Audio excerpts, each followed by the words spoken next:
नमस्कार, सुप्रभात. मी सेजल पुरवार. सकाळचे 9 वाजलेले आहेत. अर्थातच वेळ झाली आज काय विशेषची आणि आज काय विशेषमध्ये तुम्हा सर्वांचं स्वागत. दिवसभरातल्या 3 मोठ्या आणि महत्त्वाच्या घडामोडी आपण जाणून घेणार आहे. त्यामध्ये आपण बघूयात पहिली विशेष बातमी नेमकी कोणती आहे. तर पहिली बातमी शेतकऱ्यांसाठी आणि सर्वसामान्यांसाठी महत्त्वाची आहे, कारण आज आणि उद्या राज्यात वादळी पावसाचा इशारा देण्यात आलेला आहे.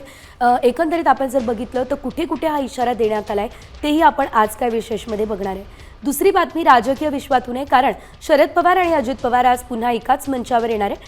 तिसरी बातमी रयतेचा राजा छत्रपती शिवाजी महाराज यांच्या संदर्भातले, कारण तिथीनुसार आज राज्यभरात शिवराज्याभिषेक दिन सोहळा हा साजरा होतोय. त्याचा सुद्धा उल्लेख जो आहे आणि त्याचा जल्लोष जो आहे जो आज आपण अनुभवणार असल्याचं देखील आपल्याला पाहायला मिळत आहे. 3 या महत्त्वाच्या घडामोडी 11 जिल्ह्यांमध्ये येलो अलर्ट आहे. काका पुतळ्या पुन्हा एकत्र आज बघायला मिळणार आहेत. तर दुसरीकडे शिवराज्याभिषेक सोहळा या संदर्भातली देखील अपडेट आपण आज काय विशेषमध्ये बघणार आहे. बातमी मोठी आहे. मनसेचे अध्यक्ष राज ठाकरे 2 दिवसांच्या पुणे दौऱ्यावर आहे. कौटुंबिक आणि खासगी कार्यक्रमासाठी राज ठाकरे पुण्यात आहेत. या दरम्यान राजकीय भेटीगाठी होण्याची देखील शक्यता सध्या तरी वर्तवली जाते.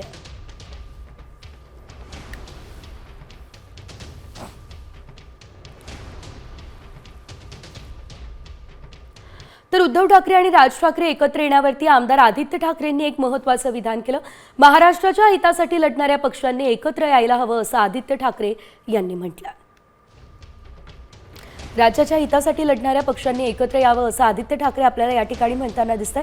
आपण याआधी सुद्धा बघितलेलं होतं, आदित्य ठाकरे यांनी सुद्धा या युतीला दुजोरा दिलेला होता आणि त्यानंतर आता पुन्हा एकदा आदित्य ठाकरे यांचं त्या संदर्भातलं एक वक्तव्य समोर आलं. मात्र मनसे वारंवार आमच्यापर्यंत कुठलाच प्रस्ताव आलेला नाही असंच सांगतेय. त्यामुळे त्या आगामी काळामध्ये नेमकं काय चित्र असतं हे बघणं अतिशय महत्त्वाचं असेल. खरंच ठाकरे बंधू एकत्र येणार का हे पाहणंही तितकंच महत्त्वाचं आहे. आम्ही सतत बोलत आलेलो आहे की महाराष्ट्राच्या हितासाठी, मराठी माणसाच्या हितासाठी, आपल्या समाजाच्या हितासाठी जे कोणी पक्ष सोबत यायला तयार आहेत, आम्ही त्यांना घेऊन हा लढा देऊ. म्हणून जे कुठचेही पक्ष ह्या महाराष्ट्र हितासाठी लढत आहेत त्यांनी एकत्र येऊन लढणं गरजेचं आहे. तर ठाकरे बंधूंच्या युतीसाठी नातेवाईक सरसावल्याचं दिसतंय. राज ठाकरे आणि उद्धव ठाकरेंनी एकत्र यावं. मराठी माणसांच्या पाठीशी हे दोघेच उभे राहू शकतात, त्यामुळे हीच ती वेळ आहे असं म्हणत ठाकरेंचे मामा चंद्रकांत वैद्य यांनी एकत्र येण्याची इच्छा व्यक्त केली आहे. इतकंच नाही तर दोघे एकत्र आले तर मराठी माणसाचा अन्याय जो आहे त्यावर होणारा तो दूर होईल असंही चंद्रकांत वैद्य यांनी म्हटलं.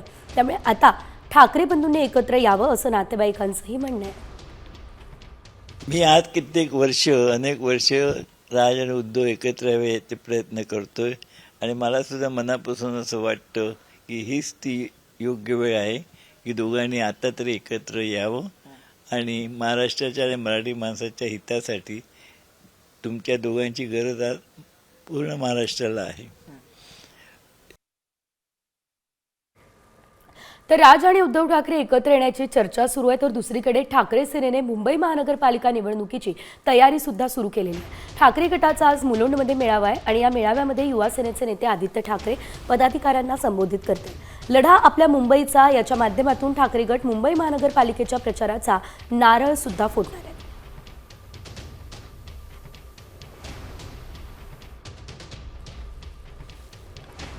शिंदे सेनेमध्ये महापालिका निवडणुकीची तयारी सध्या सुरू आहे. तर ठाण्यात आज शिंदे सेनेचा मेळावा आहे. या मेळाव्याला उपमुख्यमंत्री एकनाथ शिंदे यांच्यासह मंत्री अनेक नेते उपस्थित राहतील. यावेळेस ठाकरे सेनेचे चंद्रहार पाटील शिंदे सेनेमध्ये प्रवेश करतील. चंद्रहार पाटलांनी सोशल मीडियावरती पोस्ट केली आहे. यामध्ये त्यांनी सरकारसोबत जाण्याचा निर्णय घेतल्याचा उल्लेख केलेला आहे. काय पोस्ट केली आपण बघतोय. क्रीडा क्षेत्रामध्ये काम करताना बऱ्याच अडचणी, त्रुटी, गैरकारभार अनुभवले. शासन सहभागाशिवाय प्रश्न मार्गी लागणं कठीण आहे.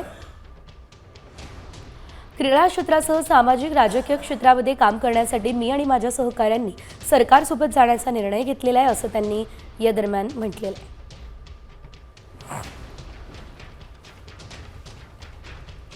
बातमी पुण्यातून, कारण पुण्यात आज पुन्हा एकदा शरद पवार आणि अजित पवार एकाच मंचावर दिसतील. पुण्यातील वसंतदादा शुगर इन्स्टिट्यूटमध्ये होणाऱ्या ऊस उत्पादकतेसाठी आता एआयचा वापर होतोय आणि या चर्चासत्रामध्ये ते उपस्थित राहणार आहे. शरद पवार यांच्या अध्यक्षतेखाली होणाऱ्या या कार्यक्रमाला आपण पाहू शकतोय सहकार मंत्री बाबासाहेब पाटील आणि कृषी मंत्री माणिकराव कोकाटे देखील उपस्थित असणार आहे. मात्र गेल्या आठवड्याभरामध्ये अजित पवार आणि शरद पवार यांची ही दुसऱ्यांदा एकाच मंचावर होणारी भेट आहे.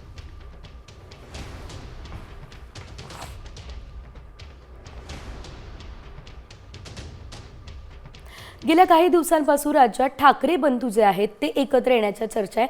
त्याच पार्श्वभूमीवर आता पवार काका पुतण्याचं देखील मनोमिलन होण्याची शक्यता आहे. पांडुरंगाची इच्छा असेल तर बहीण भाऊ आषाढी एकादशीपर्यंतही एकत्र येऊ शकतात असं मिटकरी म्हणाले. त्यावर कार्यकर्त्यांना विश्वासात घेऊनच योग्य तो निर्णय घेतला जाईल, ही प्रतिक्रिया सुप्रिया सुळे यांनी दिली.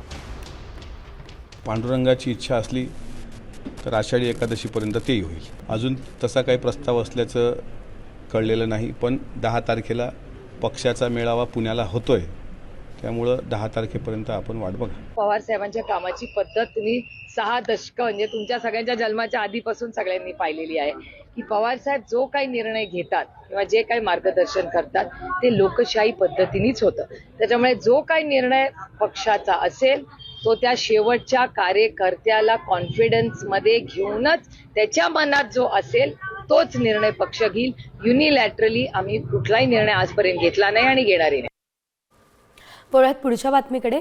तुळजाभवानी मातेच्या मंदिरात आता वाढत्या कोरोनाच्या पार्श्वभूमीवर खबरदारी घेतली जाते. मंदिर परिसर, संस्थान कार्यालयातील स्वच्छतेसोबत सॅनिटायझरची फवारणीही केली जाते. कोरोना नियमांचं पालन करण्याच्या सूचना कर्मचाऱ्यांना दिल्या आहेत. भाविकांनी मास्क आणि सॅनिटायझरचा पुरेपूर वापर करावा, सोशल डिस्टन्सिंग ठेवावं हे आवाहन सुद्धा केलं जातं. एकंदरीत आपण जर बघितलं तर राज्यभरात कोरोनाची रुग्णसंख्या वाढते, त्या पार्श्वभूमीवर ही खबरदारी घेतली जाते. महाराष्ट्र राज्यामध्ये कोरोनाची वाढती रुग्णसंख्या लक्षात घेऊन मंदिर परिसरामध्येही भाविकांना कुठला त्रास होऊ नये यासाठी मंदिर प्रशासनातर्फे स्वच्छतेची पूर्ण काळजी घेतली जात आहे. मंदिर कर्मचाऱ्यांना कोरोनाचा प्रसार रोखण्यापासून मास्क वापरणे, सॅनिटायझर वापरणे या बाबीच्या सूचना देण्यात आलेल्या आहेत.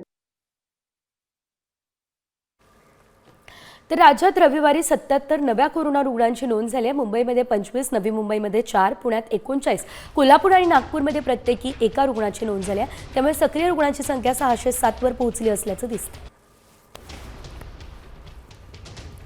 77 नवे कोरोना रुग्ण हे सध्या राज्यात असल्याचं पाहायला मिळतंय. राज्यात कोरोनाने आता चिंता वाढवली आहे. 24 तासामध्ये 77 रुग्णांनी डोकं वर काढले.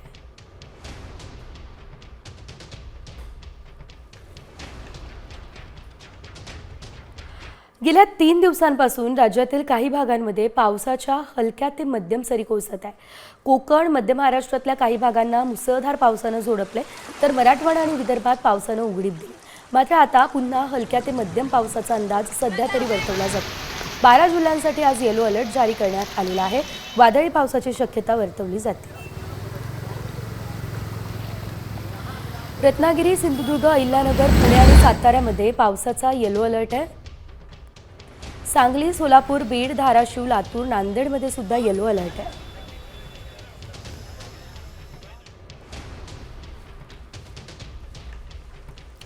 बातमी पुण्यातून आहे, कारण पुण्यातील खडकवासला धरण साखळीमध्ये जलसाठा वाढलाय. धरण साखळीतील 4ही धरणांमध्ये एकूण 5.47 TMC पाणीसाठा शिल्लक आहे. गेल्या वर्षी याच दिवशी धरण साखळीमध्ये 4.42 TMC म्हणजे इतका पाणीसाठा शिल्लक होता. मागील वर्षाच्या तुलनेत यंदा धरण साखळीमध्ये 1 TMC अधिक पाणीसाठा उपलब्ध आहे. ही बाब दिलासादायक आहे. 1 जूनपासून या ठिकाणी एकूण 75 मिलीमीटर पावसाची नोंद झालेली आहे. धरण साखळीमध्ये सध्या 5.47 TMC इतकं पाणी आहे. खडकवासल्यामध्ये 41.1%, पानशेतमध्ये 15.67%, टेमघरमध्ये 4.80%. कुठे किती पाणीसाठा आपण जाणून घेतोय. वरसगावमध्ये 21.80% इतका पाणीसाठा आहे. आणि यानंतरची बातमी कोल्हापूरकरांसाठी आहे, अत्यंत महत्त्वाची. लक्ष देऊन बघा. थेट पाईपलाईन योजनेतील काळम्मावाडी उपसा केंद्राची मान्सूनपूर्व देखभाल दुरुस्तीची कामं केली जाणार आहे. त्यामुळे आज आणि उद्या जवळपास निम्म्या कोल्हापूर शहराचा पाणीपुरवठा बंद असेल. A, B याशिवाय E वॉर्डमधील सर्व भागांचं पाणी बंद असणार आहे, तर C, D वॉर्डमधील पाणीपुरवठा मात्र सुरू असेल अशी माहिती मिळते. तर कोल्हापूरकरांनी पाणी जपून वापरावं असं आवाहन सध्या केलं जात आहे, कारण आज आणि उद्या 2 दिवस पाणीपुरवठा बंद असणार आहे.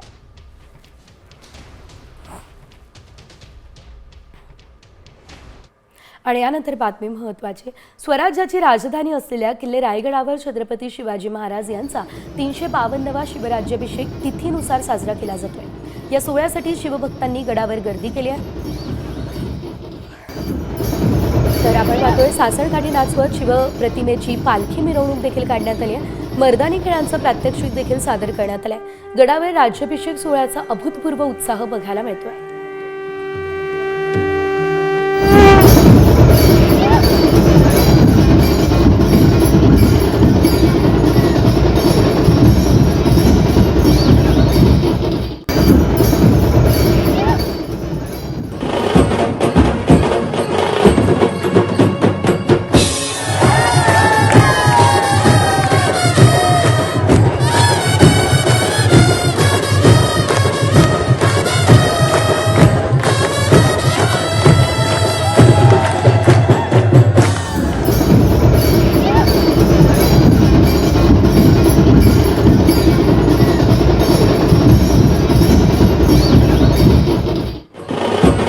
तर आमचे प्रतिनिधी सचिन कदम यांनी किल्ले रायगडावरून त्या ठिकाणच्या सर्व जल्लोषाचा आढावा घेतला. बघूया.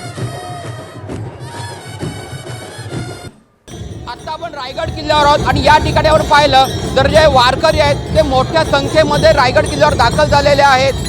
नाद मृदुंगाच्या गजरामध्ये हरिनामाचा गजर करत या ठिकाणी बेधंदपणे हे जे वारकरी आहेत नाचत आहेत. त्याचप्रमाणे दुसरीकडे आपण पाहिलं तर जे शिवप्रेमी आहेत ते देखील मोठ्या प्रमाणात रायगड किल्ल्यावर दाखल झालेले आहेत आणि भगव्या पताका हातात घेऊन एक वेगळा जल्लोष करताना शिवप्रेमी दिसत आहेत. त्याचप्रमाणे शिवप्रेमींबरोबर सर्वसामान्य नागरिक देखील आता या उत्सवात सामील झालेले आहेत आणि या ठिकाणी पडलेलं प्रचंड मोठ्या प्रमाणात धुकं आणि त्याचप्रमाणे हा जो भगवा जनसागर या ठिकाणी लोटलेला आहे तो आणि यामधला उत्सव यामध्ये आपण पाहिलं तर एक वेगळंच असं भारावलेलं वातावरण आपल्याला पाहायला मिळत आहे. सचिन कदम, साम टीव्ही, रायगड. राज्याभिषेक सोहळा साजरा केला जातोय. आपण त्या ठिकाणची ही दृश्य पाहतोय. शिवराज्याभिषेक सोहळ्याचा जल्लोष या ठिकाणी बघायला मिळतोय. या ठिकाणी भगवे झेंडे जे आहेत ते फडकवले जात असल्याचं आपण पाहतोय. मोठी गर्दी सुद्धा रस्त्यांवरती आपल्याला पाहायला मिळते. नागपूरमधली ही थेट लाईव्ह दृश्य आपण आपल्या टेलिव्हिजन स्क्रीनवर पाहू शकतोय. शिवराज्याभिषेक सोहळा मोठ्या उत्साहात साजरा होतोय.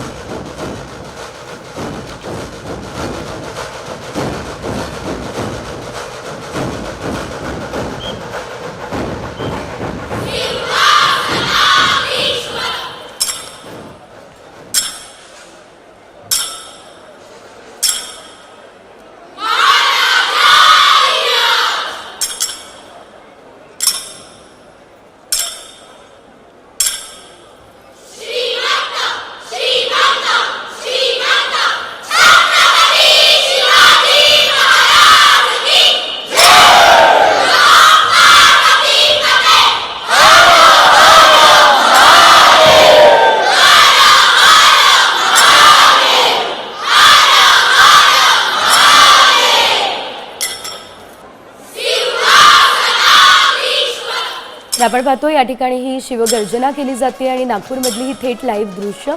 मोठ्या संख्येने महिलांचा देखील सहभाग यावेळेस बघायला मिळतो. मराठमोळा वेश परिधान करून या ठिकाणी या सर्व महिला ज्या आहेत त्या या सोहळ्यामध्ये सहभागी झाल्या.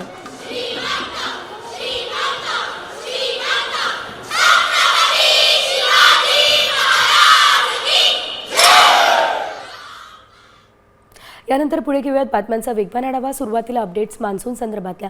पुण्यात यंदाच्या मे महिन्यामध्ये जिल्ह्यात सरासरीपेक्षा सुमारे 1000% अधिक पावसाची नोंद झाली असल्याचं देखील आपल्याला पाहायला मिळते. 14 जून नंतर पाऊस सक्रिय होण्याचा हवामान विभागाचा अंदाज आहे. ढगाळ वातावरणामुळे तापमानात घट सुद्धा झाली आहे.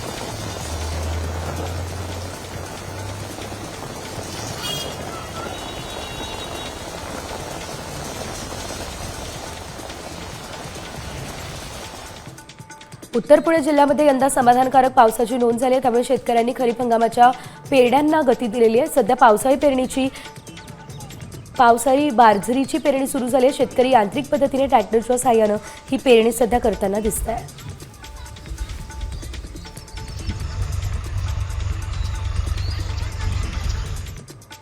तिकडे धाराशिवमध्ये वादळी वारा आणि विजांच्या कडकडाटासह मुसळधार पाऊस सुरू आहे. 4 ते 5 दिवसांची उघडीप दिल्यानंतर जोरदार पाऊस या ठिकाणी सुरू झालेला आहे.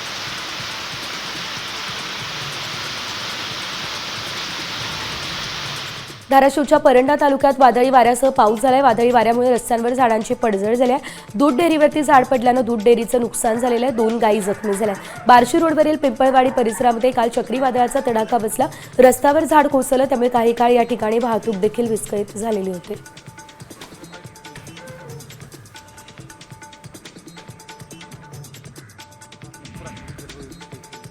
आणि तर या क्षणाची एक मोठी बातमी आहे. घाटकोपरमध्ये घरात घुसून मारहाण केल्याचा आरोप मराठी कुटुंबानं केलाय. कुत्रा पाळल्याच्या कारणावरून गुजराती कुटुंबाकडून मारहाण झालेली आहे. घाटकोपरच्या रायगड चौक परिसरामध्ये राहणाऱ्या मराठी कुटुंबानं हा आरोप केलेला आहे. 3 भावांकडून मारहाण झाली आहे. घटना सीसीटीव्ही कॅमेऱ्यात सुद्धा कैद झालेली आहे. बघा, पुन्हा एकदा गुजरात्यांची ही मुजोरी पाहायला मिळते. इधर रखा था तू तेरे घर के अंदर मैं रख सकता है नहीं रख सकता कुत्ता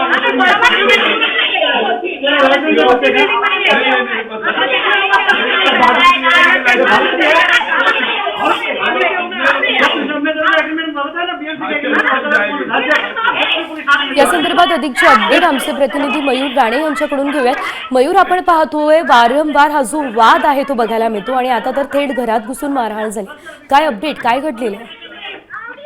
नक्कीच पाहायला गेलं तर मराठी आणि गुजराती हा वाद आहे तो पुन्हा एकदा ऐरणीवर आलेला दिसून येत आहे.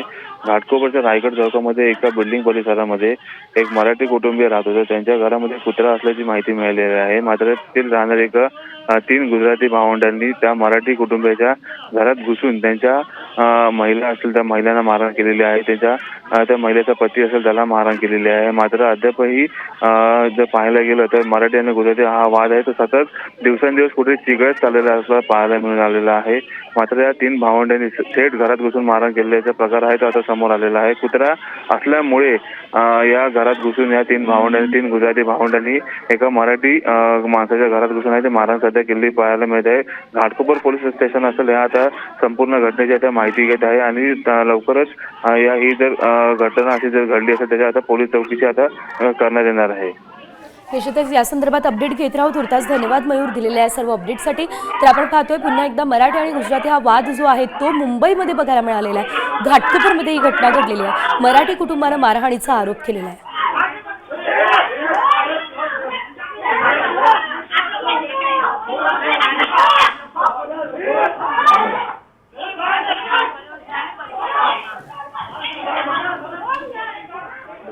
आणि यानंतर इतर काही बातम्या वेगवान स्वरूपात. मुंबई गोवा महामार्गाचं काम निकृष्ट दर्जाचं होतंय असा आरोप आमदार शेखर निकम यांनी केलेला आहे. मुंबई गोवा महामार्गावरती निवळी घाटातील गॅस टँकर प्रकरणी ते बोलत होते. या भीषण अपघाताची कारणं आपण शोधायला हवी असंही ते म्हणाले.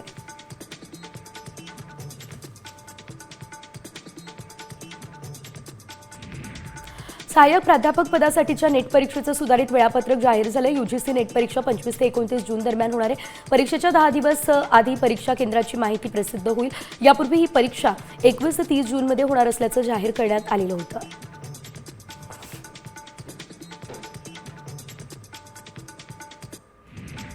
नवी मुंबई महानगरपालिकेच्या परिसरात मोठ्या प्रमाणात भिकाऱ्यांची संख्या वाढते. ब्रिजखाली मोठ्या प्रमाणात भिकारी वास्तव करताना दिसत आहे. त्यामुळे नवी मुंबई शहरात कायदा आणि सुव्यवस्थेचा प्रश्न निर्माण झालाय.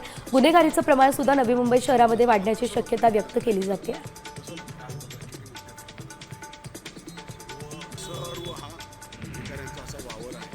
कोल्हापूरमध्ये शक्तीपीठ महामार्गातील विद्युत खांबांच्या सर्व्हेचं काम बंद पडलं. अन्नपूर्णा शुगरजवळ शेतकऱ्यांनी कर्मचाऱ्यांना पिटाळले. कर्मचाऱ्यांनी कालपासून सर्व्हेला सुरुवात केली होती. सुमारे 9 किलोमीटर सर्व्हे केला, त्यानंतर काम बंद केलंय.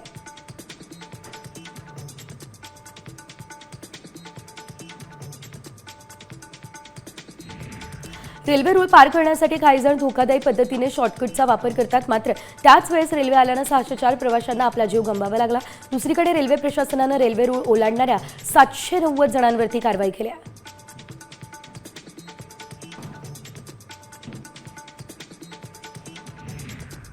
भोरजवळ नाटंबी गावाला सायबेज आशा संस्थेने दत्तक घेतलंय. गावात शेती, शाळा, रस्ता, गटार अशी विविध कामं संस्थेकडून केली जात आहे. गावच्या पडीक जमिनीवरती होणाऱ्या 2500 झाडांची लागवड केली जाणार आहे.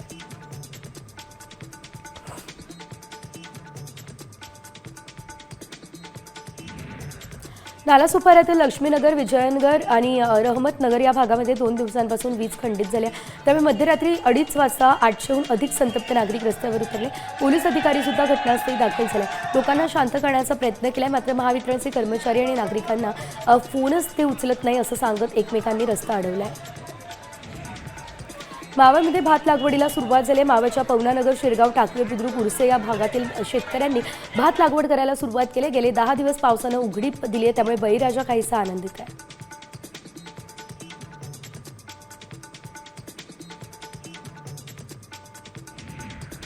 बुलढाण्याच्या ज्ञानगंगा अभयारण्यामध्ये स्वच्छता मोहीम राबवल्या. 300 पोते काचेच्या बाटल्या आणि प्लास्टिक जमा केलं. वन्यजीव सोयरे संघटनेचा हा स्तुत्य उपक्रम आहे. तर जमा केलेले कचऱ्याची विल्हेवाट जंगलाच्या बाहेर लावण्यात आलेली आहे.